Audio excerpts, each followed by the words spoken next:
Halo guys, kita bersama lagi di channel Your Best Plus. Saya sedang berada di sebuah halaman ya, halaman dari sebuah pabrik, pabrik tas yang isikan nama terbengkalai. Kita akan mengeksplorasi apa aja yang ada di dalam pabrik ini. Jadi pastikan kalian menyimak videonya.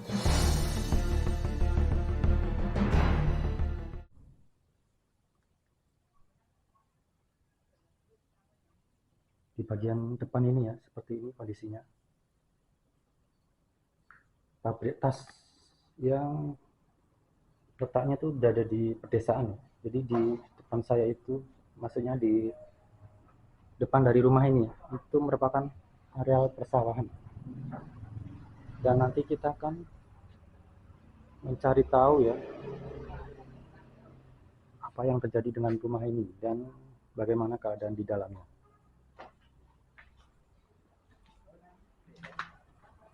Sepertinya tempat ini tuh memanjang ke dalam, dan di sebelah samping itu ada jalan.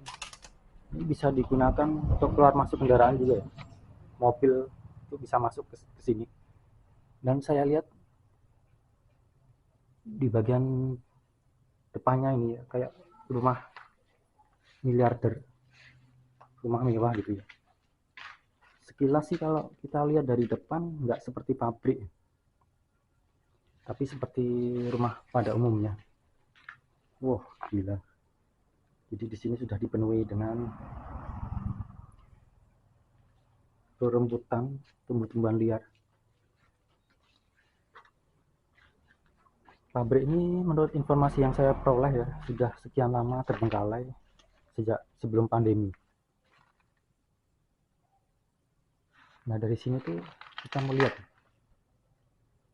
ini ada 2 lantai di bagian depannya. Nah, sementara di bagian belakang ada kayak semacam gudang ya. Kemungkinan pabrik itu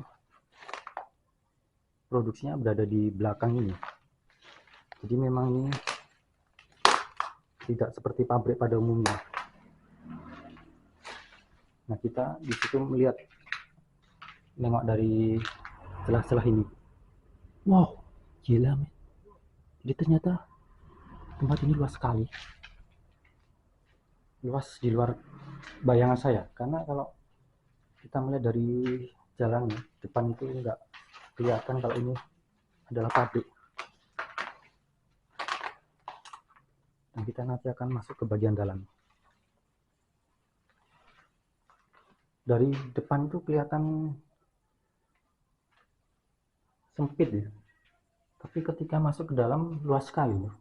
Tadi saya sempat menengok ke bagian dalam. Oke, kita masuk ke dalam. Jadi di sini tuh ada tangga. Kita belum tahu ya keadaan di lantai 2 ini. Nah, sementara kita fokuskan eksplorasi di lantai 1. Jadi seperti ini karena kita masuk dari belakang. Begitu kita masuk langsung menemui area yang dipergunakan untuk dapur. Jadi mungkin dapur itu bisa dimanfaatkan untuk karyawan menyiapkan atau sekedar makan siang ya, makan siang atau mungkin sekedar minum ya. Nah, di sini ada kalender.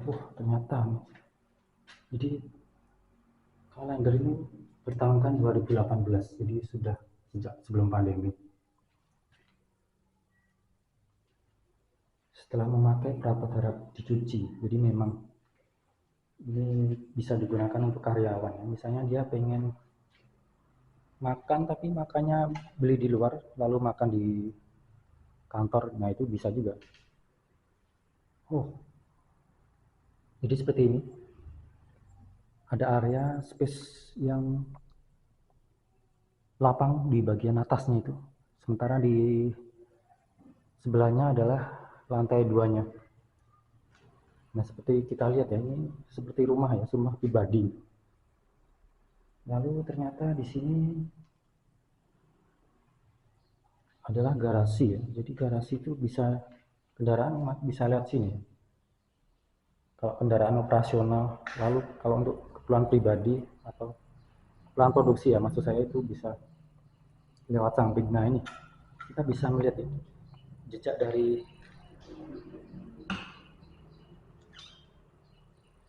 pabrik ini. Ada sebuah banner. Nah banner ini memperlihatkan produk-produk yang kemungkinan dulu pernah dijual. Jadi ada berbagai macam tas, tapi sepertinya tas itu tas untuk cewek. Tapi memang biasanya kalau pabrik tas tuh bisa membuat berbagai macam tas, nggak cuma tas cewek aja gitu. Bisa juga untuk keperluan promosi. Jadi misalnya ada instansi yang pengen bikin tas, lalu ada logonya, nah itu bisa memesan di sini. Nah di sini saya lihat tadi ada tulisannya ruang direktur. Ruang direktur letaknya di bagian paling depan. Seperti kamar pribadi, ada toiletnya juga.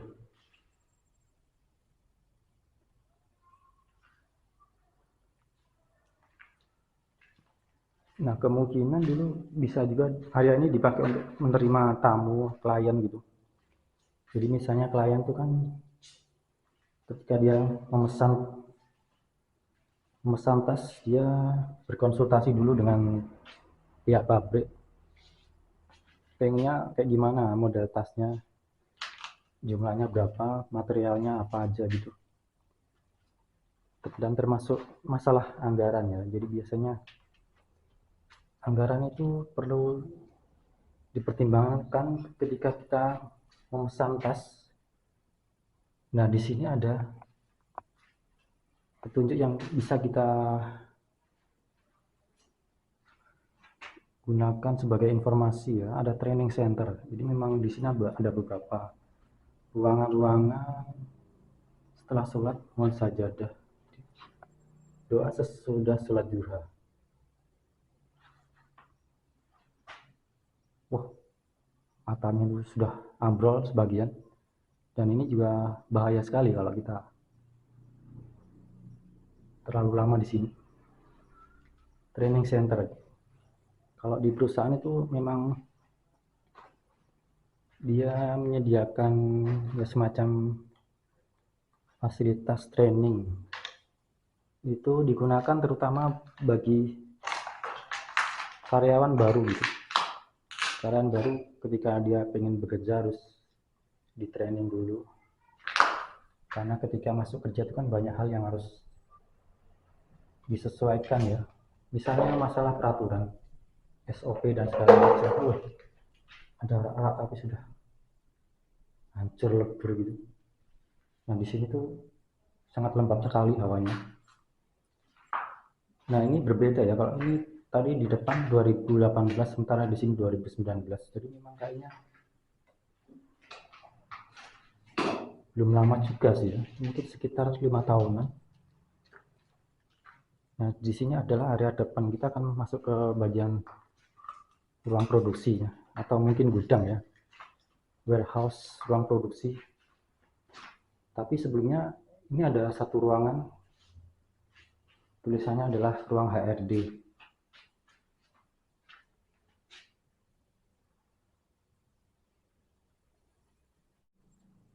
Oh ya, ada satu hal yang hampir saja terlupakan.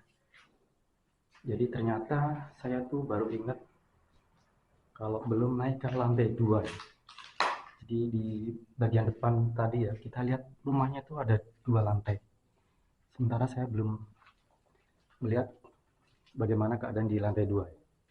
Kita nanti langsung naik melalui tangga yang ada di sini. Oke, jadi di bagian depan ya, ini adalah kantor. Sementara yang di bagian belakang adalah ruang produksi. Nah ini tadi saya sempat hampir saja kelupaan teman-teman.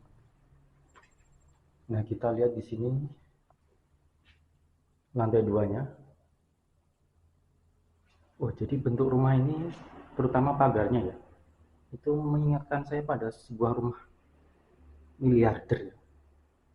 Hampir sama tangganya, pagarnya itu.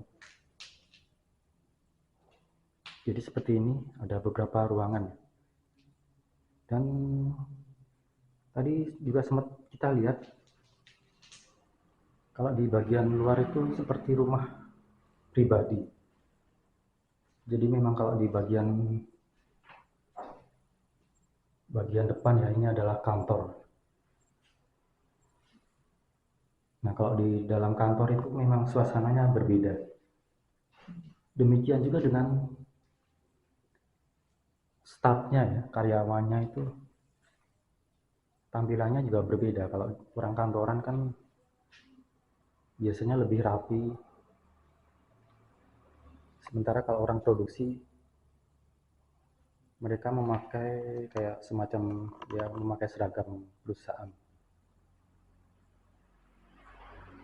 Dan beberapa alat tertentu ya, seperti misalnya sarung tangan dan mungkin penutup kepala.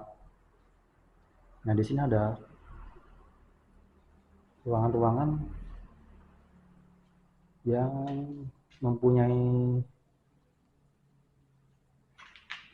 fungsinya masing-masing. Seperti ini ya, ada tulisannya R&D dan sampel. R&D adalah Research and Development. Jadi sebelum barang itu diproduksi, itu sudah melalui serangkaian riset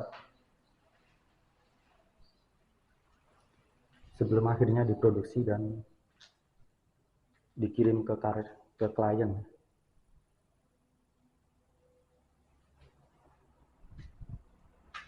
Ini ada sampel. Demikian juga dengan barangnya ya, ketika sebelum diproduksi secara banyak atau massal, barang itu biasanya dibikin dulu sampelnya. Baru setelah oke, di ACC klien. Nah, setelah itu diproduksi dalam jumlah banyak. Jadi ternyata di sini kayaknya mereka mempunyai klien sebuah brand terkenal. Tadi saya melihat ada beberapa stiker. Nah, di ruangan ini ada balkon.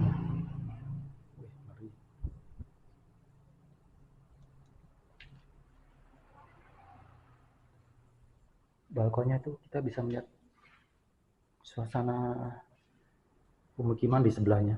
Dan ini sepertinya kita sudah melihat semua ruangan yang ada di sini. Kita nanti akan kembali ke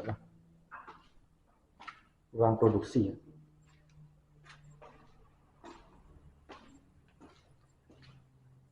Jadi kita turun lagi, balik dan bergerak ke area selanjutnya. Pabriknya ya, pabrik utamanya itu yang tadi ukurannya luas banget.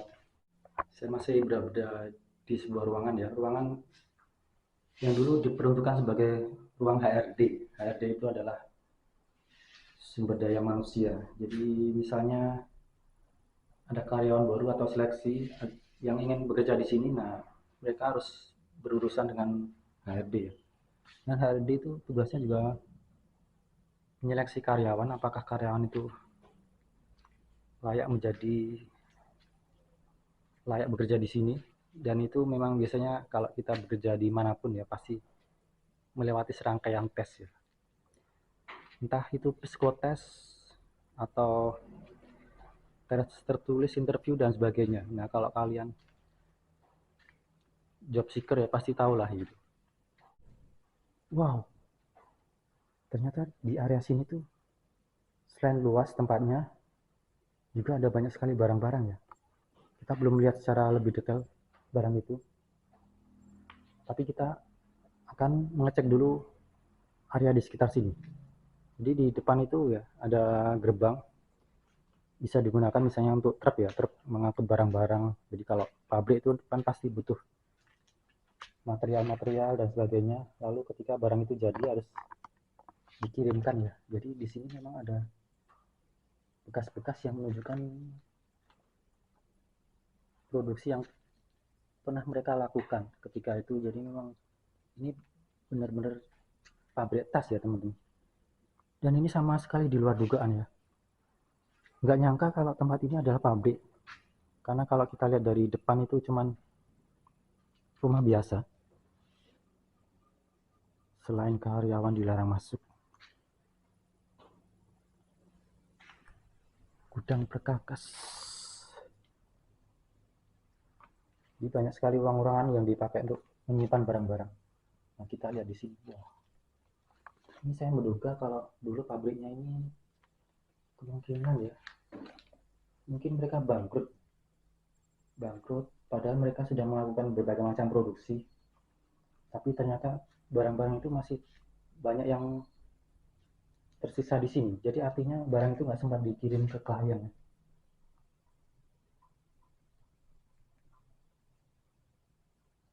Nah, itu ada dokumen-dokumen, kemungkinan mungkin isinya karyawan-karyawan, surat-surat lamaran gitu. Banyak sekali. Model-model tasnya seperti ini. Nah, ini salah satu contohnya. Ini adalah tas kayak tas fitness gitu ya.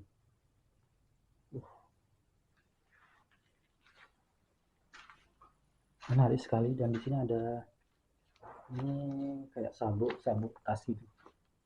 Dan yang namanya tas itu pasti macam-macam modelnya. Karena ini pabrik tas, jadi tas itu bisa dibikin atau didesain sesuai keinginan. Ini termasuk motifnya, potongannya, termasuk warnanya juga ya. Jadi banyak hal yang harus dipertimbangkan ketika memproduksi tas. Wih, lihat ini. Jadi kayak gini ya, yang biasa dipakai untuk tas-tas ransel gitu. Oh, bahkan ada merek terkenal di sini teman-teman. Sebuah tas merek terkenal. Wow. Jadi barang-barang ini bisa jadi sampel atau produksi yang sudah dikerjakan tapi belum sempat dikirim ke klien, padahal sudah banyak sekali ya produksinya tuh yang wah, ini bisa kalau dihitung-hitung ya, ruginya bisa ratusan juta, bahkan mungkin miliaran. Karena ketika kita memproduksi tas itu kan biasanya pabrik itu mereka diberikan kayak semacam down payment untuk bisa memulai produksi, dan sisanya dibayar setelah barang itu jadi. Dan disitulah kendalanya ya kalau orang berbisnis tuh, ketika melakukan produksi mereka harus mempunyai dana talangan. Jadi artinya produksi itu harus ditalangi dulu ya, menggunakan dana dari perusahaan. Nah, masalahnya ketika misalnya ada kendala di tengah jalan ya, nah itu yang membuat pebisnis tuh ketar-ketir. Karena yang namanya orang bisnis, ya bisnis apa aja sih sebenarnya, itu mungkin ada aja halangannya. Nah, kita lihat dari balik jendela itu, pabriknya luas ya.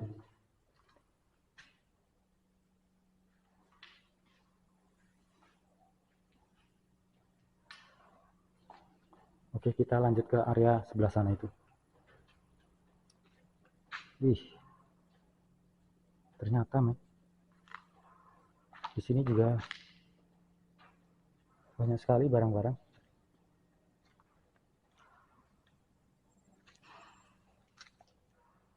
Saya banyak mendengar suara-suara itu, nggak tahu ya suara apa itu. Dari atas genteng, atas asbes ya. Seperti itu kondisinya.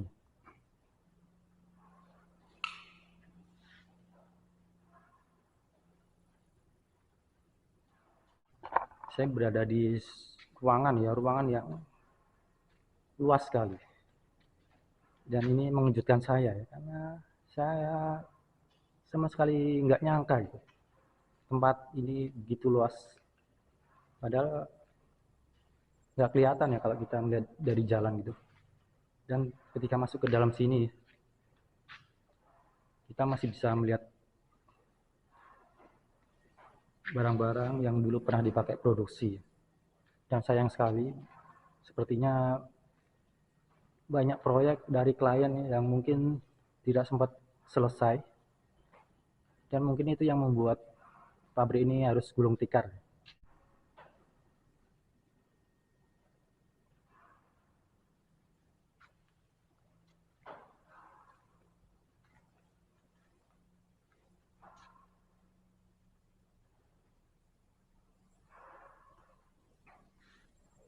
Nah, kalau kita membuat tas itu, apalagi custom ya, customize itu biasanya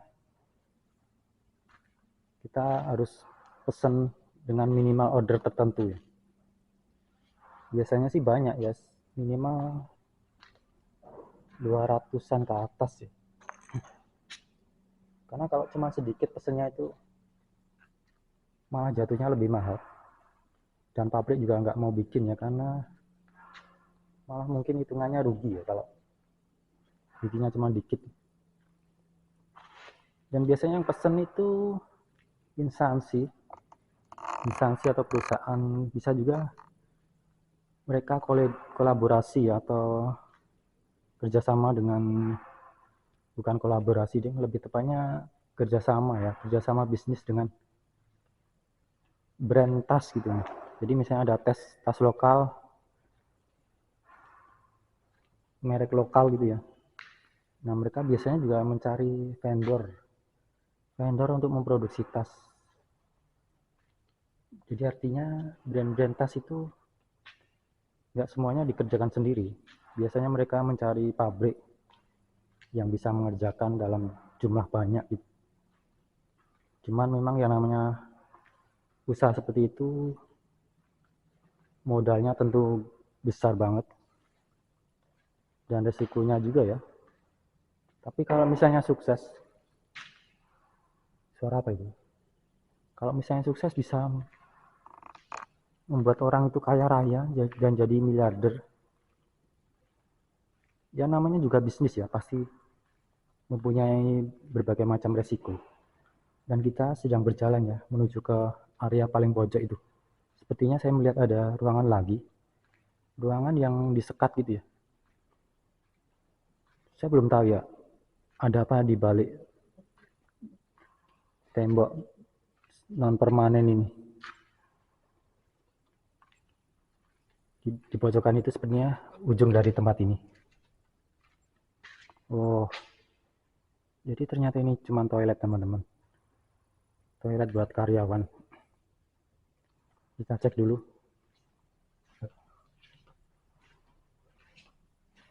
Ih, ngapain? Banyak sekali toiletnya. Ya wajar lah, karena pabrik itu kan banyak sekali karyawan.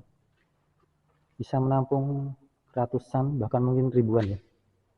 Berbeda-beda tergantung kapasitas produksinya biasanya. Nah, sepertinya kita udah sampai di paling ujung nih teman-teman. Isinya apa ya? Oh, jadi ternyata ini bisa dipakai untuk mencuci ya kayaknya tuh. Jadi ada jemuran-jemuran di situ. Mungkin tasnya itu dicuci sebelum dikirim. Nah, ini apa ini? Oh, menarik ini teman-teman. Karena di sini saya melihat ada kemungkinan ini adalah desain ya. Jadi desain tas gitu. Wow. Jadi memang sebelum diproduksi mereka harus mempunyai ini dulu ya, desainnya kayak gimana. Termasuk ukurannya ya. Seperti ini contohnya ada 40 cm, 30 cm. Dan ada motifnya ya. Motifnya tuh ada warnanya juga. Jadi memang banyak sekali yang harus dipertimbangkan ketika memproduksi tas. Menarik sekali ya teman-teman lokasi ini. Jadi banyak hal yang mengejutkan dan di luar dugaan. Dan sayang sekali ya tempat sebesar ini dan gak dipakai selama bertahun-tahun. Dan saya nggak tahu ya apakah bisnisnya itu masih jalan atau ini merupakan tempat produksi terakhir mereka ya. Dan kalau kita lihat tadi itu sayang sekali sebenarnya, karena kemungkinan mereka mengalami banyak kerugian ya kalau terpaksa harus tutup. Baiklah, saya ucapkan terima kasih buat kalian ya. Dukung channel Your Express, klik tombol subscribe di bawah ya. Lalu bagikan pula video ini ke teman-teman kalian, berikan like, komentar ya.